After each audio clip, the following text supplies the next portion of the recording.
Hello friends, welcome to my channel. आज के इस वीडियो में हम लोग आरआरबी एनटीपीसी के एक और प्रीवियस ईयर क्वेश्चन पेपर को आपके साथ डिस्कस करेंगे, वो भी यूथ कंपटीशन टाइम्स के बुक के अकॉर्डिंग। और इसके पहले के वीडियोस में भी हमने आरआरबी एनटीपीसी के प्रीवियस ईयर क्वेश्चन पेपर्स को आपके साथ डिस्कस किया है। अगर अभी तक आपने उन वीडियोज़ को नहीं देखा है तो उन वीडियोज़ का लिंक आपको डिस्क्रिप्शन बॉक्स में मिल जाएगा, आप उसे जाके देख सकते हैं। तो बिना देरी किए चलिए आज का ये वीडियो स्टार्ट करते हैं। तो आज की इस वीडियो में हम लोग 13 मार्च 2021 के एग्जाम में पूछे गए क्वेश्चंस का ही डिस्कशन आपके साथ करेंगे। तो क्वेश्चन नंबर 1 है, नवंबर 2019 में 5वें भारतीय अंतर्राष्ट्रीय विज्ञान महोत्सव का आयोजन कहाँ किया गया था?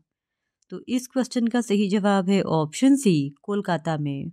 5 से 8 नवंबर 2019 में 5वें भारतीय अंतर्राष्ट्रीय विज्ञान महोत्सव का आयोजन कोलकाता में किया गया था।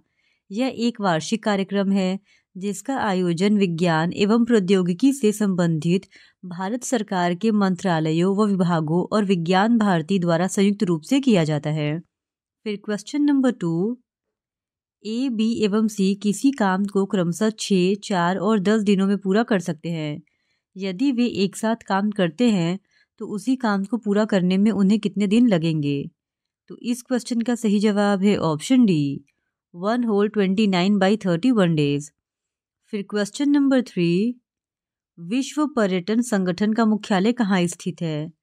तो इस क्वेश्चन का सही जवाब है ऑप्शन सी, मैड्रिड, स्पेन में।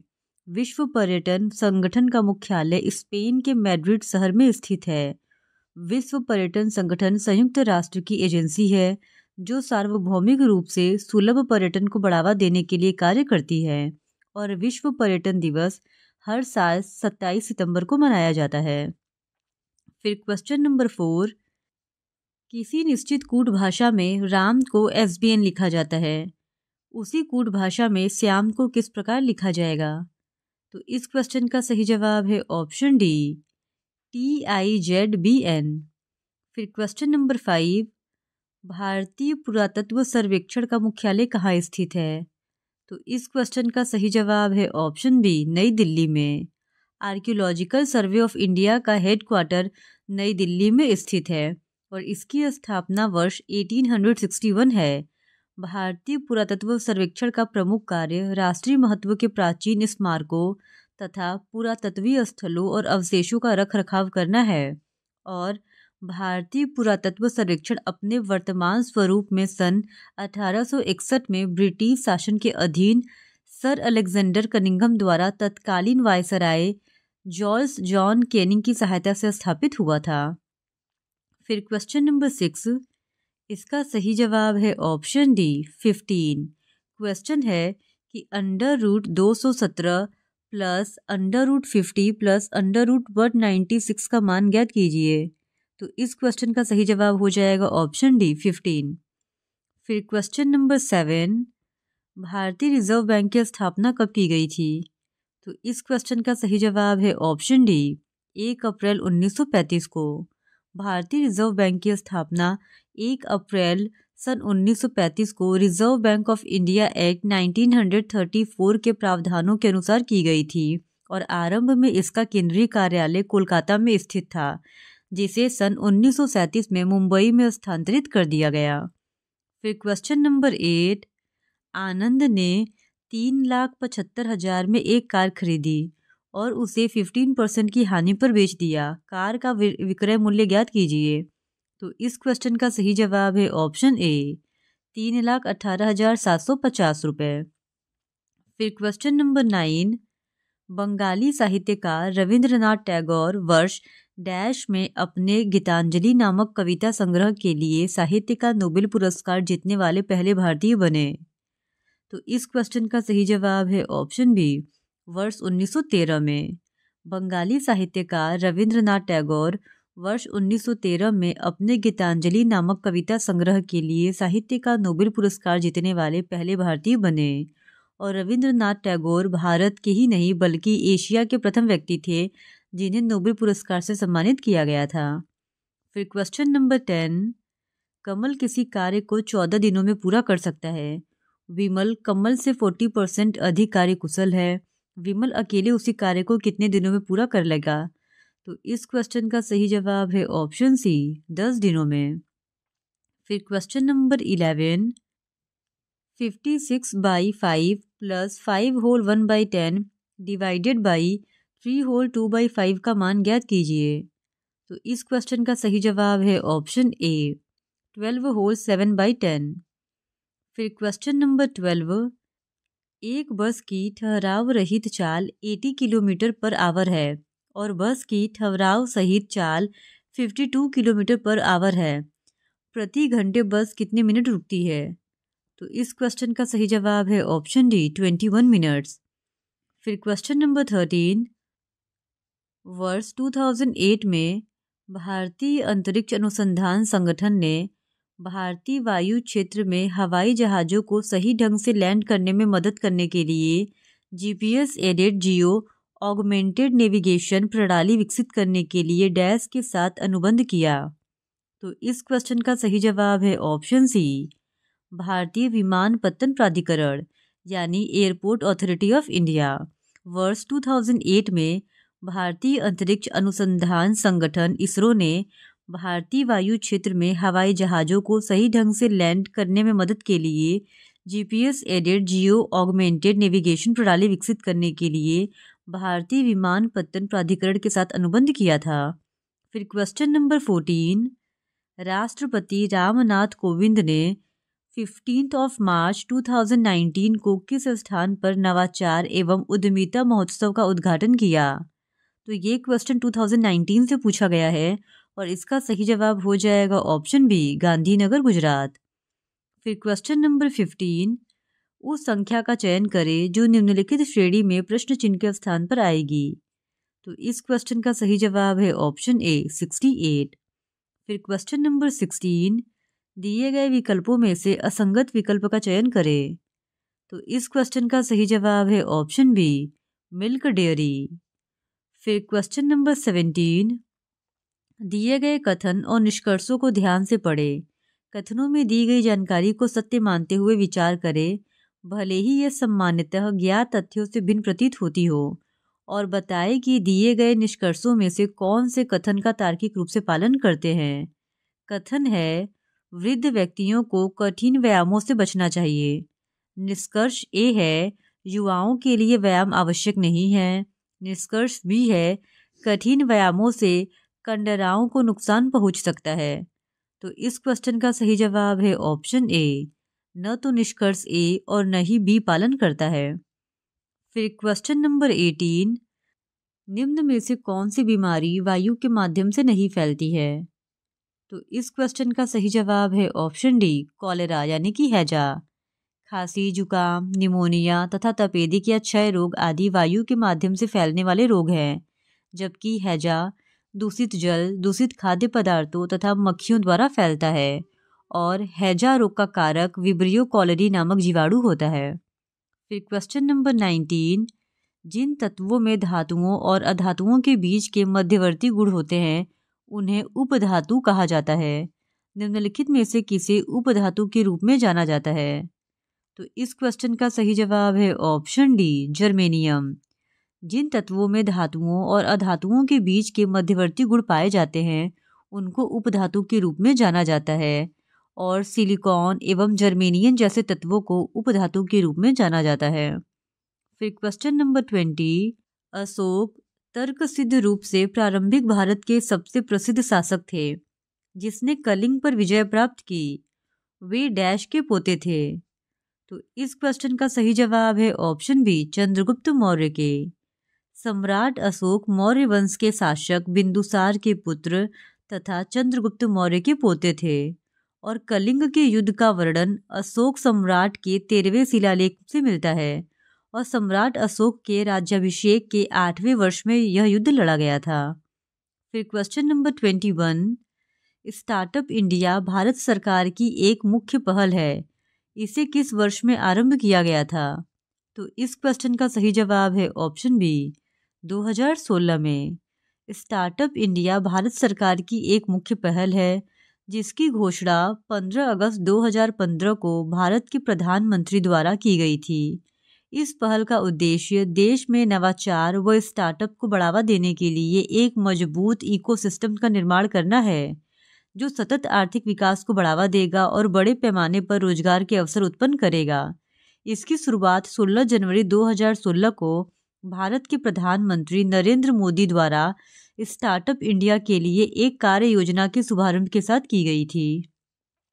फिर क्वेश्चन नंबर 22, एक निश्चित धनराशि 5% वार्षिक साधारण ब्याज की दर पर 3 वर्ष में 230 रुपये हो जाती है। मूलधन ज्ञात कीजिए। तो इस क्वेश्चन का सही जवाब है ऑप्शन सी, 200 रुपये। फिर क्वेश्चन नंबर 23, 6 लड़कों PQRST और W की उनकी आयु के आधार पर तुलना की जाती है। जरूरी नहीं कि इसी क्रम में हो। किन्हीं भी 2 लड़कों की आयु समान नहीं है। केवल 4 लड़के Q से आयु में छोटे हैं, S P और R से बड़ा है, T W और S से आयु में बड़ा है। इनमें से कौन आयु में सबसे बड़ा है? तो इस क्वेश्चन का सही जवाब है ऑप्शन बी, टी आयु में सबसे बड़ा है। फिर क्वेश्चन नंबर 24, 2 उम्मीदवारों वाले एक चुनाव में 86 मत अवैध घोषित किए गए। विजयी उम्मीदवार ने 58% मत प्राप्त किए और 256 मतों से विजयी हुआ। मतदान के लिए किए गए कुल मतों की संख्या कितनी है? तो इस क्वेश्चन का सही जवाब है ऑप्शन डी, 1686। फिर क्वेश्चन नंबर 25, इसका सही जवाब है ऑप्शन बी, 9।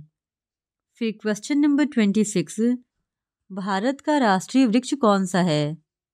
तो इस क्वेश्चन का सही जवाब है ऑप्शन ए, बरगद। भारत का राष्ट्रीय वृक्ष बरगद है। फिर क्वेश्चन नंबर 27, बल की इकाई डैश है। तो इस क्वेश्चन का सही जवाब है ऑप्शन बी। फिर क्वेश्चन नंबर 28, किसी 8 मीटर लंबे और 4 मीटर चौड़े जलाशय में 1 मीटर 22 सेंटीमीटर की गहराई तक पानी भरा है। गीली सतह का कुल क्षेत्रफल ज्ञात कीजिए। तो इस क्वेश्चन का सही जवाब है ऑप्शन ए, 61.28 मीटर स्क्वायर। फिर क्वेश्चन नंबर 29, संगीत, नृत्य एवं नाटक की राष्ट्रीय अकादमी संगीत नाटक अकादमी भारत गणराज्य द्वारा स्थापित पहली राष्ट्रीय कला अकादमी थी। यह अकादमी कहाँ स्थित है? तो इस क्वेश्चन का सही जवाब है ऑप्शन सी, नई दिल्ली में। संगीत नाटक अकादमी संगीत, नृत्य और नाटक की राष्ट्रीय अकादमी है जो नई दिल्ली में स्थित है। संगीत नाटक अकादमी भारत गणराज्य द्वारा स्थापित पहली राष्ट्रीय कला अकादमी है और इसकी स्थापना भारत सरकार के शिक्षा मंत्रालय द्वारा 31 मई 1953 को हुई थी। फिर क्वेश्चन नंबर 30, दिए गए चित्र में ऊपर वाला त्रिभुज एथलीट्स को निरूपित करता है, समकोण त्रिभुज संगीतकारों को निरूपित करता है और समचतुर्भुज पहलवानों को निरूपित करता है और आयत क्रिकेटरों को निरूपित करता है। चित्र का अध्ययन करें और उसके बाद दिए गए प्रश्न का उत्तर दें। तो यहाँ पे ये चित्र दिया है और इस चित्र को देखकर पूछे गए क्वेश्चन को सॉल्व करना है। तो क्वेश्चन है, इनमें से कौन सा उन व्यक्तियों को निरूपित करता है जो केवल पहलवान नहीं हैं? तो इस क्वेश्चन का सही जवाब है ऑप्शन ए उन व्यक्तियों को निरूपित करता है जो केवल पहलवान नहीं हैं। फिर क्वेश्चन नंबर 31, वह बड़ी से बड़ी संख्या ज्ञात कीजिए जिससे 39 और 84 को विभाजित करने पर प्रत्येक बार 3 शेष बचता है। तो इस क्वेश्चन का सही जवाब है ऑप्शन डी, 9। फिर क्वेश्चन नंबर 32, स्वाइन फ्लू इनमें से किस वजह से फैलता है? तो इस क्वेश्चन का सही जवाब है option B, virus. Swine flu एक तीव्र संक्रामक रोग है जो एक विशिष्ट प्रकार के इन्फ्लुएंजा वायरस के द्वारा होता है, अर्थात स्वाइन फ्लू एक विषाणु जनित रोग है। फिर क्वेश्चन नंबर 33, निशा प्रतिदिन खेल के मैदान में बैडमिंटन खेलने जाती है। खेल का मैदान उसके घर से दक्षिण दिशा में है। खेल के मैदान से वह अपनी सहेली सुमन के घर जाती है जो खेल के मैदान से पश्चिम दिशा में है। सुमन के घर से निशा और सुमन दोनों बाजार जाती हैं। बाजार सुमन के घर से पश्चिम दिशा में है। अब क्वेश्चन है कि खेल के मैदान से निशा के घर की दिशा क्या होगी? तो इस क्वेश्चन का सही जवाब है ऑप्शन डी, नॉर्थ यानी कि उत्तर। फिर क्वेश्चन नंबर 34, कौन सा देश प्रस्तावित तापी गैस पाइपलाइन का हिस्सा नहीं है? तो इस क्वेश्चन का सही जवाब है option B, Iran. TAPI gas pipeline परियोजना अंतर्राष्ट्रीय परियोजना है। तापी शब्द तुर्कमेनिस्तान, अफगानिस्तान, पाकिस्तान और इंडिया के प्रथम अक्षरों से मिलकर बना है। फिर क्वेश्चन नंबर 35, दिए गए विकल्पों में से असंगत विकल्प का चयन करें। तो इस क्वेश्चन का सही जवाब है ऑप्शन बी, GHI। फिर क्वेश्चन नंबर 36, 25,000 की धनराशि पर पहले, दूसरे और तीसरे वर्ष के लिए क्रमशः 4%, 5% और 6% की वार्षिक दर से चक्रवृद्धि ब्याज ज्ञात कीजिए यदि ब्याज की गणना वार्षिक चक्रवृद्धि आधार पर की जाती है।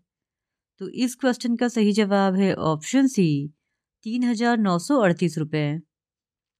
फिर क्वेश्चन नंबर 37, इनमें से किस पूर्व भारतीय टेस्ट क्रिकेटर को विकेट कीपिंग के लिए नहीं जाना जाता है?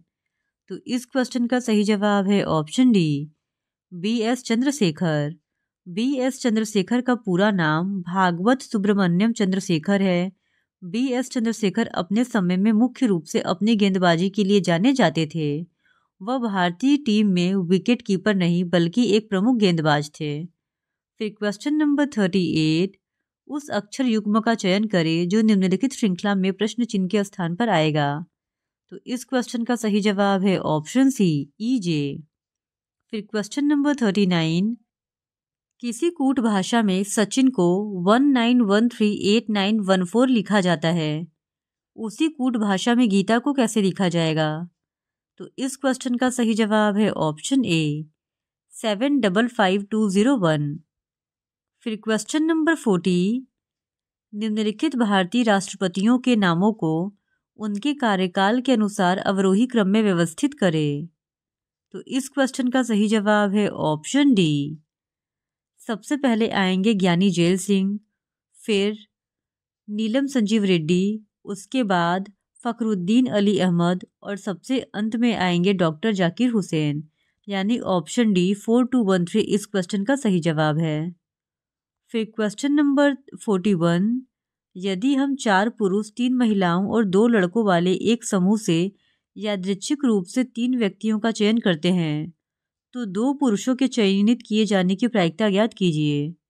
तो इस क्वेश्चन का सही जवाब है ऑप्शन बी, 5/14। फिर क्वेश्चन नंबर 42, सत्यमेव जयते उद्धरण भारत के राष्ट्रीय प्रतीक पर देवनागरी लिपि में अंकित है। यह उद्धरण कहाँ से लिया गया है? तो इस क्वेश्चन का सही जवाब है ऑप्शन ए, मुंडकोपनिषद से। फिर क्वेश्चन नंबर 43, यदि x/y = 3/5 हो तो 5x - 3y divided by 10x + 6y का मान ज्ञात कीजिए। तो इस क्वेश्चन का सही जवाब है ऑप्शन बी, 0। फिर क्वेश्चन नंबर 44, इसका सही जवाब है ऑप्शन बी, 25। फिर क्वेश्चन नंबर 45, इसका सही जवाब है ऑप्शन सी, 1.665। फिर क्वेश्चन नंबर 46, भारतीय संविधान के किस अनुच्छेद में यह प्रावधान किया गया है कि राष्ट्रपति की सहायता करने और उसे सलाह देने के लिए प्रधानमंत्री की अध्यक्षता वाली एक मंत्रिपरिषद होगी, जिसकी सलाह के अनुसार राष्ट्रपति अपने कार्यों का निर्वहन करेंगे? तो इस क्वेश्चन का सही जवाब है ऑप्शन सी, आर्टिकल 74(1) में। भारतीय संविधान के अनुच्छेद 74(1) के अनुसार यह प्रावधान किया गया है कि राष्ट्रपति की सहायता करने और उसे सलाह देने के लिए प्रधानमंत्री की अध्यक्षता वाली एक मंत्रिपरिषद होगी, जिसकी सलाह के अनुसार राष्ट्रपति अपने कार्यों का निर्वहन करेंगे। फिर क्वेश्चन नंबर 47, हाइड्रोजन परमाणु के 3 समस्थानिक प्रोटियम, ड्यूटेरियम और ट्राइटियम हैं। समस्थानिक ट्राइटियम का परमाणु क्रमांक और द्रव्यमान संख्या क्रमशः डैश है। तो इस क्वेश्चन का सही जवाब है ऑप्शन सी, 1 और 3। फिर क्वेश्चन नंबर 48, दिए गए आरेख का अध्ययन करें और निम्नलिखित प्रश्न का उत्तर दें। षटभुज महिलाओं को निरूपित करता है, वृत्त लेखकों को निरूपित करता है, चतुर्भुज बंगालियों को निरूपित करता है। अब क्वेश्चन है कि कितनी महिलाएं लेखक होने के साथ साथ बंगाली भी हैं। तो इस क्वेश्चन का सही जवाब है ऑप्शन सी 15। फिर क्वेश्चन नंबर 49, यदि संख्या 2564 $4 से पूर्णतः विभाज्य है तो डॉलर के स्थान पर इनमें से कौन सा अंक नहीं आ सकता है। तो इस क्वेश्चन का सही जवाब है ऑप्शन बी 5। फिर क्वेश्चन नंबर 50, इनमें से किस नगर निकाय को दिसंबर 2020 में प्रधानमंत्री आवास योजना के अंतर्गत भारत में सर्वोत्तम प्रदर्शन करने वाला नगर निगम घोषित किया गया। तो इस क्वेश्चन का सही जवाब है ऑप्शन सी विशाखापट्टनम। विशाखापट्टनम नगर निकाय को दिसंबर 2020 में प्रधानमंत्री आवास योजना के अंतर्गत भारत में सर्वोत्तम प्रदर्शन करने वाला नगर निगम घोषित किया गया था। तो आज की इस वीडियो में इतना ही। बाकी के बचे हुए क्वेश्चंस का डिस्कशन हम लोग इस वीडियो के नेक्स्ट पार्ट में आपके साथ करेंगे। और अगर आपको आरआरबी एनटीपीसी का इसी तरह और भी प्रीवियस ईयर क्वेश्चन पेपर देखना है तो please do subscribe to my channel and like this video. Thank you very much.